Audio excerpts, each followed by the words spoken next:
मंडळी, आषाढ अमावस्या, जिला दिव्यांची अवस किंवा दीप अमावस्या म्हटलं जातं, ती यंदा 2025 मध्ये कधी आलेली आहे?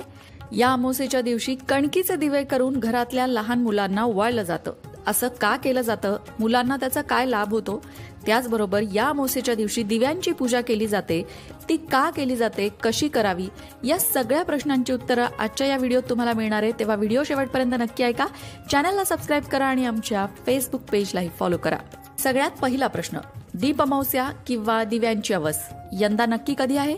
तर यंदाची आषाढ अमावस्या दीप अमावस्या सुरू होतीये 23 तारखेला उत्तर रात्री 2:28 आणि या अमावस्येची समाप्ती होणार आहे 24 तारखेला उत्तर रात्री 12:40 अर्थात यंदाची ही दीप अमावस्या असणार आहे 24 जुलै 2025 सगळ्यात महत्वाचं म्हणजे 24 तारखेलाच गुरुपुष्यामृत योग सुद्धा आहे. त्यामुळे